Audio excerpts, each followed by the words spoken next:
Welcome back, guys. I just wanted to make a video kind of about your favorite trading educator is a scammer. And what do I mean by this? Well, I was going to talk about Ralph Vince, but let's first go into ICT. Now, disclaimer, I'm not calling ICT a scammer by any means. Okay? The things he points out in price action are, I would say, for the most part, if not all, completely valid. Okay? The issue with ICT is the manner in which he teaches these concepts. What he does is he takes fairly simple concepts that could be taught quickly and efficiently, and he stretches out the material into an endless amount of videos where he's jumping around back and forth between different concepts, and also constantly making interjections to his teaching with just ramblings. So like 75% of a ICT video is literally him making stupid disclaimers and rambling, and like he acts like it's sort of his obsessive compulsive personality, but I honestly think there's more to it than that. I think he's a very well branded business, and what he's doing is he's taking useful, good information, and I mean, from a business perspective, I kind of respect it. He's stretching it out. He's trying to make as much content as possible, because he's based on his niche and his number of subscribers. He's most likely in the top 10% of YouTube earners. So of like all the monetized YouTubers, he's definitely probably in the top 10% of people making money on YouTube. I could be wrong. That's just an estimate, but based on the fact that he's in the finance niche and that he's approaching 1 million subscribers, yeah, he's probably in the top 10% of YouTube earners. So he definitely has an incentive to make as much content and as many videos as possible. Long videos, short videos, cover the whole range, right? Make short videos to get the people who have short attention spans, but then also for the die-hard fans, he'll just make multiple hour-long videos. And literally, if you've seen his stuff, like obviously I would recommend watching every video ICT has ever made while you're learning how to trade. I would just recommend it. It'll teach you to pay more attention to price action.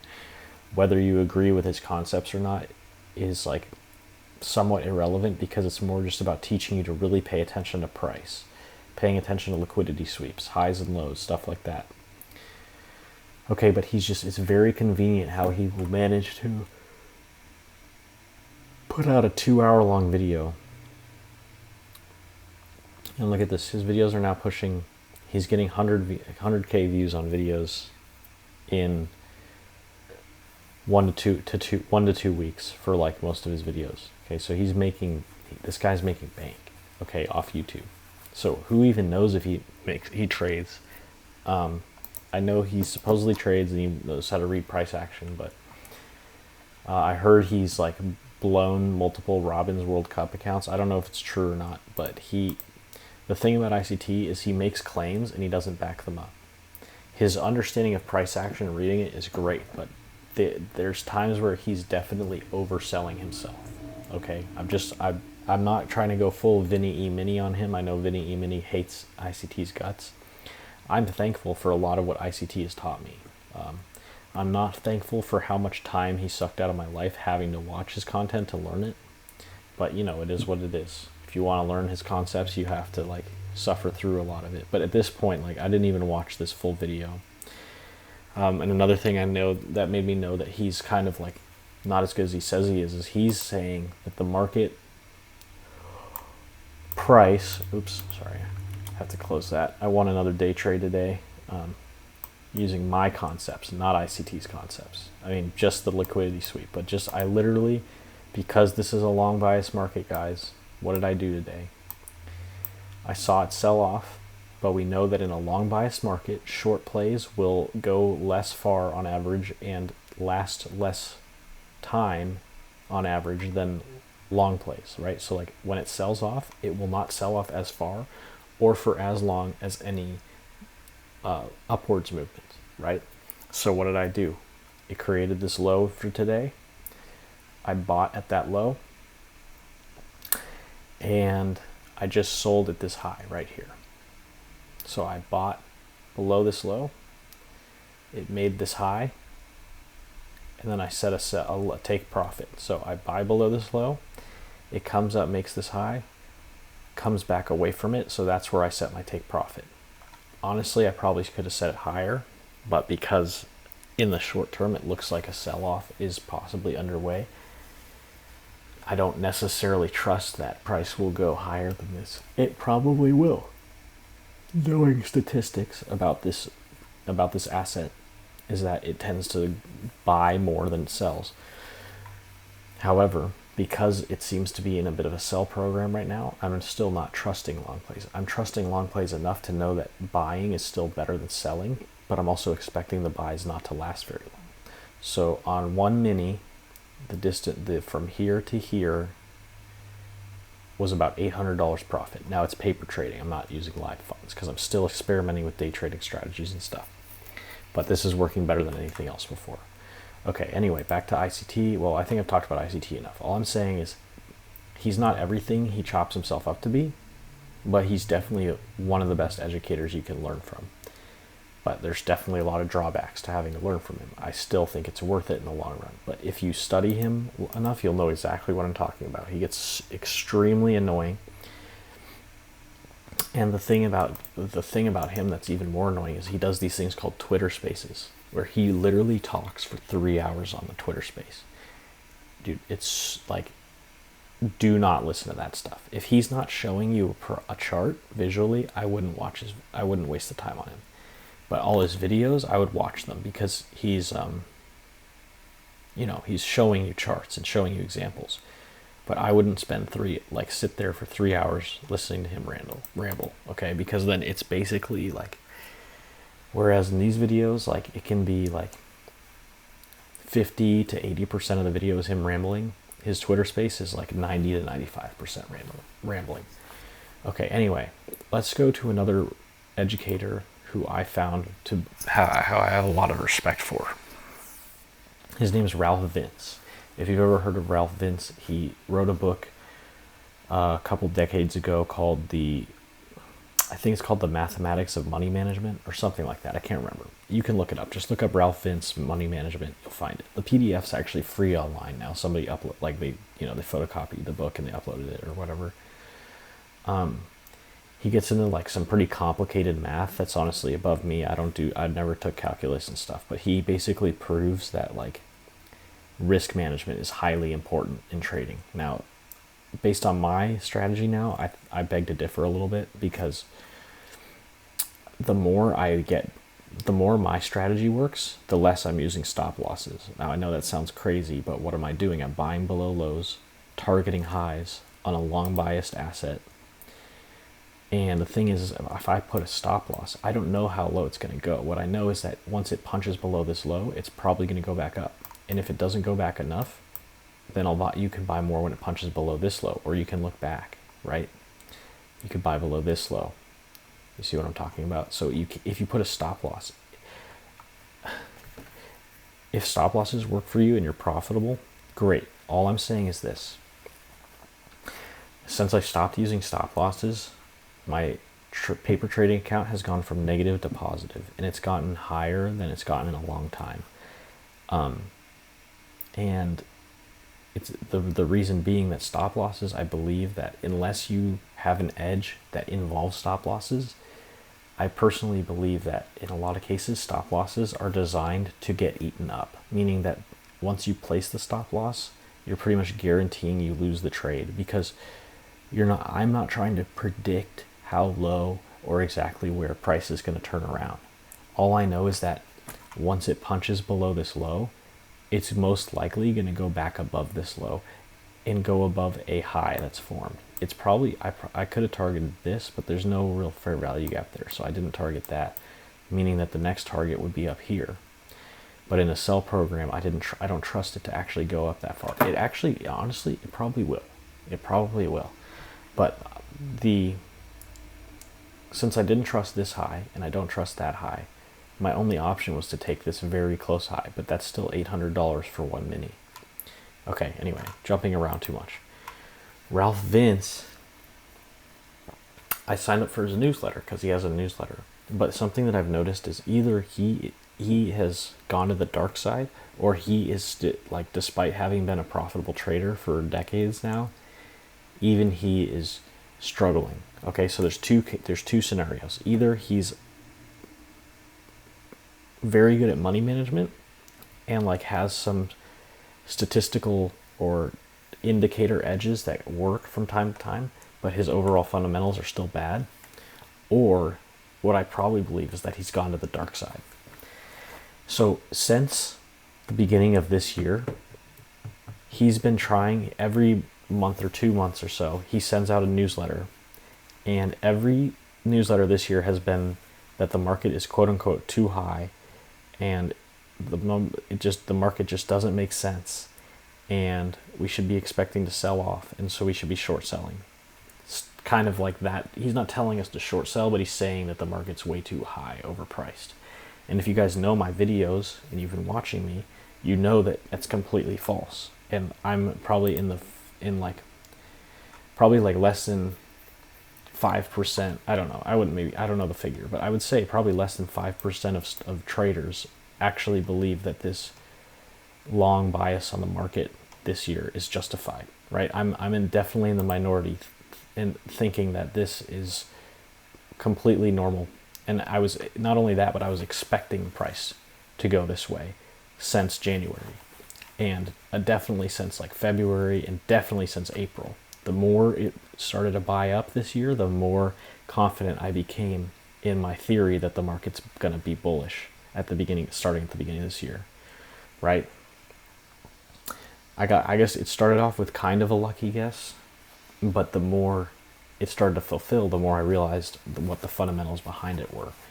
Okay, but either way, I did predict a bull market this year, and as the more bullish it's gotten, the more convinced I have been that my prediction is correct, and the more I've stuck with it. Now, I don't know. Like, markets do sell off at times. Even during bull markets, they'll sell them off. Why? Because they want to take out all the retail that's hopping in long. So they'll sell it off just enough to convince everyone that it's going back towards a recession, it's going to sell off, and then it'll reverse again. So I'm not saying it's not possible that price could sell off to like even here or something somehow. I still believe that's kind of unlikely. But even if it does, what am I doing? Am I going to be trying to sell? No, because what I'm doing is I'm going to be looking to get in at places like here. I'm going to be looking to accumulate more long positions because I know in the long run it will continue up, right? So Ralph Vince, this is why I believe he's gone to the dark side. And this is going to expose a tactic that a lot of so-called trading educators will use to deceive the masses, like you and me. When we don't know how to trade, we look to people like this who have like a reputation, and I'm going to show you how they deceive their people. Because if Ralph is to the dark side, that means he's long on this market, right? If he's gone to the dark side, or okay, there's another off chance that he's actually right this time. But he's sent like, I think 2 or 3 newsletters this year so far, and every time he said the market's overbought. It's ridiculous, right? He was saying that the market was overbought like here, and he was saying it's about to sell off. Okay, so if he's saying that again, I don't want to fall from that again. I think it's BS. So this is what they do. Okay. Sorry, I just yawned. Okay, so what they'll do is they'll take some statistic.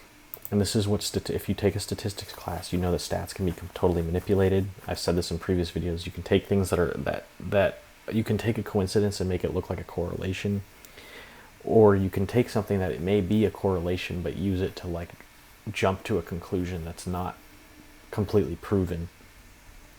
And so what they'll do is they'll take some random statistic and they'll say like the FINRA margin stats was released for the previous month in the past 24 hours, and I had assumed my calculation derived from for net free credit balances would be up. They have continued to decline.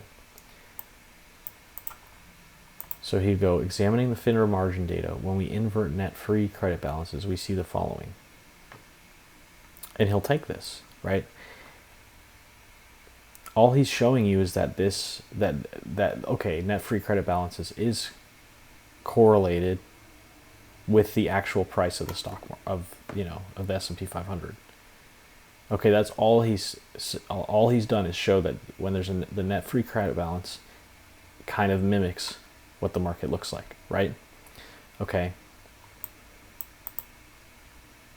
So he's saying the ultimate top may be another month or two away still.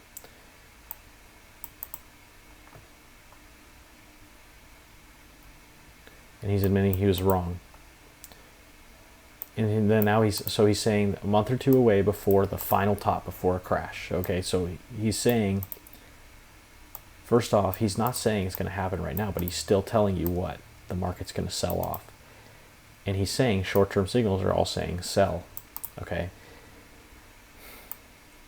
Definite selling rate. Do you see this? Okay, so so if you don't have a strong enough conviction and understanding of the market, this email is going to influence your opinion on the market. It's going to make you afraid that the market's going to sell off, right? So you got to have balls of steel, and you got to be kind of smart and like street smart, knowing that this guy's playing you. Or, I mean, I don't know if he's doing it deliberately, but this opinion will play you if you fall for it. Okay? So just be on the lookout for this kind of crap where he's going to point out these charts and like this stuff and he's going to use like some data that's like loosely drawn together, and he's going to try to make you think like, well, this chart says this and this chart says this, and in history, this previous time in history when it was like this, even though it may not even be very similar at all, they'll just show you all this crap to scare you, right? That's what this is. Like, guys, I know it sounds like, wow, you're just glossing over all this information and stats. What I'm telling you is that shit doesn't matter, dude. Do you think a casino gives a flying F about this data? Or does a casino care about taking people's money?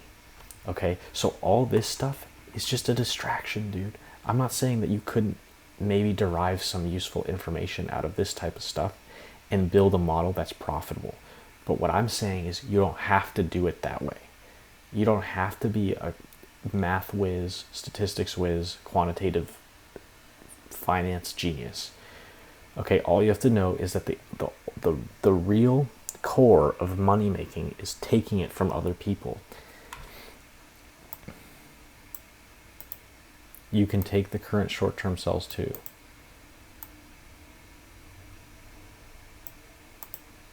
This is very likely going to be looked at a year or 5 from now as an absolute prime time period to be getting out of equities altogether, or putting and building on a short position on any further upside as more as conditions warrant.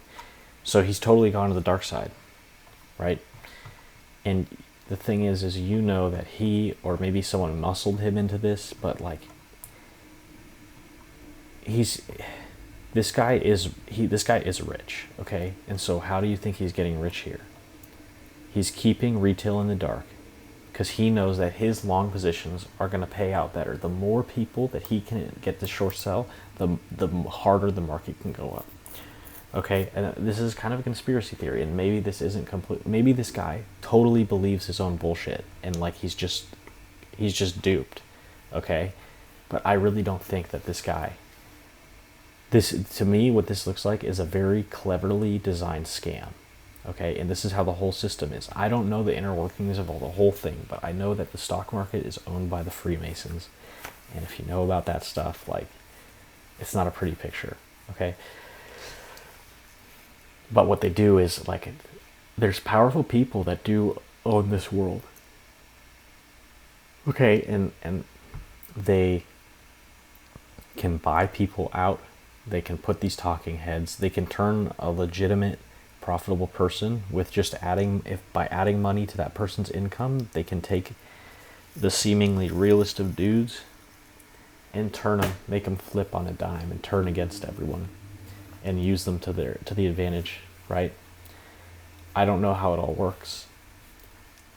This might seem far-fetched or a bit of a stretch, but I'm telling you, when money and wealth is at stake here, the people who are in the top 1% and the top 0.1% and stuff like that and the 0.01%, whatever it is. I don't know the like exact cutoff point, but there are people up at the very top of the power structures that own governments and stuff, and they have the power to buy people like this guy out and tell him to lie. Or if it's not that, it's just that this guy has a massive long position, and out of his own self-interest, he's buying up the market and he's convincing people to sell, right? But this is the whole thing. It's the difference between this and like some online scammer. There's no difference, right? The difference, it's the same basic concept where tell somebody that you're going to make them money, and what you do is you set them up to give their money to you, right? That's how scams work, right? You tell somebody you're going to make them be like a good crypto advisor for them, and that they just need to wire transfer you $1,000, right? Or whatever, and that you're going to give it a 35x return. And then as soon as you get the money, you disappear, right?